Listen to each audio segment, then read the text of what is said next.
Ready akan melanjutkan buaya beriringi dengan satu lagu. Itulah barusan narasi yang telah dibawakan oleh salah satu pekerja yang kena PHK juga di Hotel Wis Seminyak, Bapak Desmond Larosa. Nah, selanjutnya saya kembali coba narasikan teman-teman kerabat semua. Jadi statement-statement yang telah dibawakan oleh Desmond Larosa dengan sangat tegas, lugas, simple. Luas hal-hal tersebut banyak terjadi di strategi-strategi sengaja diciptakan oleh oknum-oknum, sekali lagi oknum-oknum manajemen pengusaha yang nakal di banyak cara untuk memecah belah persatuan solidaritas dari para pekerja. Banyak hal intimidasi yang dilakukan baik secara langsung ataupun dengan menyebarkan statement-statement, sehingga akhirnya ketika para pekerja atau buruh yang bekerja di perhotelan akan menjadi mentalnya terusik, boleh dikatakan ketakutan.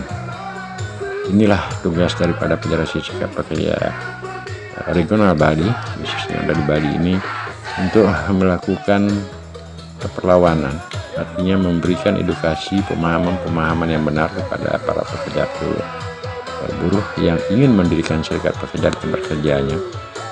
Sekali lagi saya nyatakan itu adalah sah sesuai dengan undang-undang, dijamin oleh undang-undang negara, aturan perundang-undang ketenagakerjaan, dan juga Undang Dasar 45. Untuk hal-hal seperti yang terjadi sebelum adanya serikat pekerja di tempat kerja,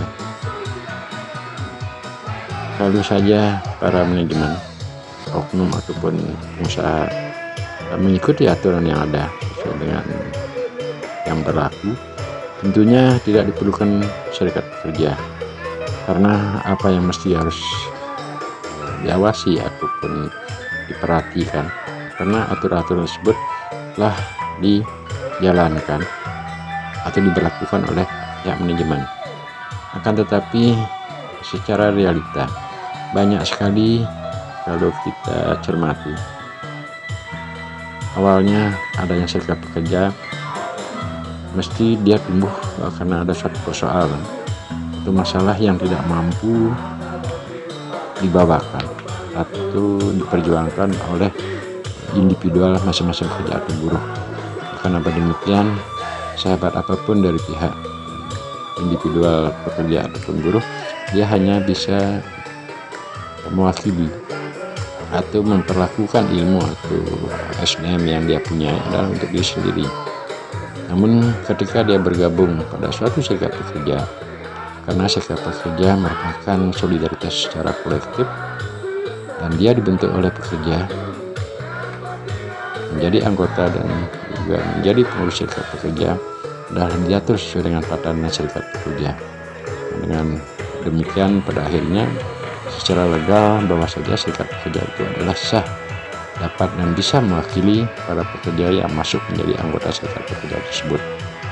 Jadi bargaining, negosiasi yang dilakukan oleh perwakilan daripada pengurus serikat pekerja di tempat tersebut dapat mewakili baik dalam hal negosiasi mengenai kesejahteraan, termasuk juga dalam menangani permasalahan yang ada di internal ataupun eksternal yang terkait dengan federasi ataupun solidaritasnya. Perlukanlah serikat pekerja, bahwa sangatlah diperlukan kehadiran serikat pekerja, dan kehadiran serikat pekerja di tempat kerjanya tentu hal tersebut diperlukan oleh para pekerja. Dan dengan demikian ketika para pekerja ingin dan akan membentuk serikat pekerja di tempat kerjanya yang sesuai dengan aturan undang-undang ketenagakerjaan yang berlaku, itu adalah sah. Namun dimana saya tegaskan sekali lagi, aturan tersebut telah tercatat dan diberikan nomor oleh Dinas Tenaga Kerja setelah diserahkan kepada pihak manajemen ataupun pengusaha, itu ditolak. Nah, hal ini sangat aneh. Pak Dewa Ragih menyatakan baru kali ini adalah oknum HRD manajemen pengusaha yang melakukan penolakan terhadap berdirinya serikat pekerja. Nah, kalau hal tersebut kita diamkan, Federasi Serikat Pekerja Mandiri mendiamkan hal ini, tidak dicarikan solusinya, atau kita perjuangkan sampai ditegakkannya aturan tersebut oleh instansi-instansi yang terkait, apakah itu Dinas Tenaga Kerja, Pengawasan Dinas Tenaga Kerja Provinsi Bali, termasuk juga Dinas Tenaga Kerja Gianyar. Nah, kalau tidak dilakukan perjuangan tersebut, ya tentu ini akan menjadi bumerang ke depan. Nah, siapapun pekerja akan ketakutan ketika hal yang sudah sah dan legal dilakukan aturan, tetap saja ada penolakan atau pelanggaran oleh oknum-oknum yang nakal dari pihak manajemen atau pengusaha. Tidak ada yang melawan. Apa yang mampu ataupun bisa diperbuat oleh pekerja-pekerja selanjutnya. Dan kami sangat sadar, kita sangat sadar sebagai Federasi Serikat Pekerja Mandiri Regional Bali dan secara nasional, bahwasanya ketika para oknum manajemen dan juga pengusaha baik memberlakukan aturan dan terutama adalah memperlakukan pekerja atau buruhnya sesuai dengan aturan undang-undang, itu tentu kita junjung tinggi.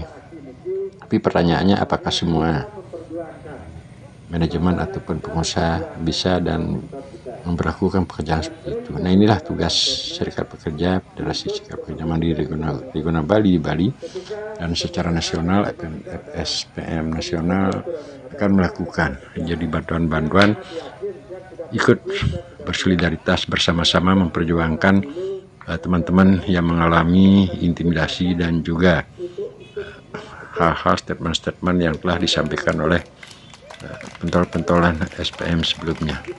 Untuk kali itu, untuk hal tersebut di atas, maka saya berpikir teman-teman semeton kita yang telah bekerja ataupun calon pekerja kedepannya khususnya di pariwisata, marilah kita membuka diri, membuka wawasan, saling share, saling melakukan solidaritas agar generasi kita ke depan, terutama anak cucu kita, tidak diberlakukan seperti hal tersebut. Ketika berjuang sesuai dengan aturan dan dengan etika sopan santun serta tata cara aksi, tata cara kita melakukan protes sesuai dengan undang-undang, hal tersebut dibenarkan oleh aturan tersebut. Maka dari itu, semoga video sangat singkat dan narasi yang sangat simpel, juga pengambilan gambar, tentunya semua isian daripada video ini saya bertujuan adalah memberikan edukasi, memberikan motivasi, semangat kepada teman-teman pekerja agar tetap lebih berhati-hati ketika menghadapi oknum-oknum manajemen yang nakal. Dan kami dari Federasi Serikat Pekerja Mandiri sangat sadar, sesadar-sadarnya bahwa situasi dan kondisi pandemi belum sepenuhnya normal atau sesuai dengan harapan kita bersama. Nah, kenapa aksi ataupun kegiatan demo ini kita lakukan di situasi seperti ini? Ya karena kita mengantisipasi tidak semua oknum manajemen ataupun pengusaha menggunakan situasi pandemi ini sebagai rasa prihatin. Karena tapi ada saja oknum-oknum manajemen yang nakal mempergunakan situasi pandemi COVID-19 ini sebagai suatu hal yang perlu diadakan tindakan terhadap pekerjaannya dengan cara hal-hal seperti disampaikan tadi. Ada yang menyatakan hotel ditutup, padahal sebenarnya itu adalah renovasi. Ketika suasana pandemi dipakai alasan renovasi, akhirnya karyawan di PHK, karyawan diberhentikan. Namun secara logika tentu ketika hotel tersebut akan beroperasional atau selesai mengadakan pekerjaan renovasi, karena masih usaha tersebut akan dijalankan, tentu memerlukan pekerja.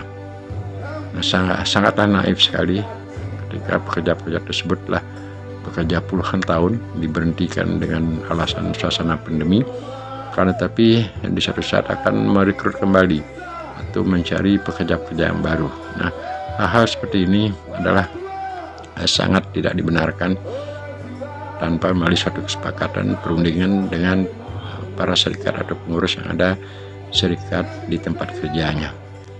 Dan juga yang paling penting, pernyataan statement yang disampaikan awal oleh Bapak Dewa Rai sebagai Sekum Federasi Serikat Pekerja Mandiri di Guna Bali, pemotongan upah di saat pandemi seperti ini artinya bukan tidak mungkin terjadi. Kita sangat sadar penghasilan daripada pengusaha manajemen dengan COVID ini berlangsung cukup lumayan lama. Jika kalau seandainya melakukan hal tersebut karena ada serikat pekerja, tentu harus melalui suatu kesepakatan